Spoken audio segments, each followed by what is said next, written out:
Hi friends, ഇന്ന് നമ്മൾ ചെയ്യാൻ പോകുന്ന ഒരു എക്സ്പെരിമെൻ്റ് ആണ്. അതിനാവശ്യമുള്ള ഒരു ഗ്രീൻ ടീ ആണ്. ഗ്രീൻ ടീയുടെ മുകൾ വശം മുറിക്കുക. മുറിച്ചതിന് ശേഷം ആ പൊടി എടുത്ത് കളയുക. ഈ കടലാസാണ് നമുക്ക് ആവശ്യം.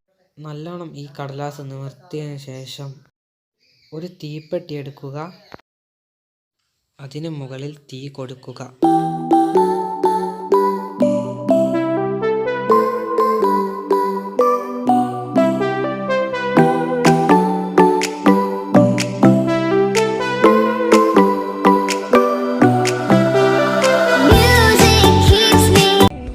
ഈ വീഡിയോ ഇഷ്ടപ്പെട്ടാൽ നിങ്ങൾക്ക് ലൈക്ക് ചെയ്യാം, സപ്പോർട്ട് ചെയ്യാം. ഇതുപോലത്തെ എക്സ്പെരിമെൻ്റ് വീഡിയോകൾ വേണമെങ്കിൽ കമൻറ്റ് ചെയ്യുക.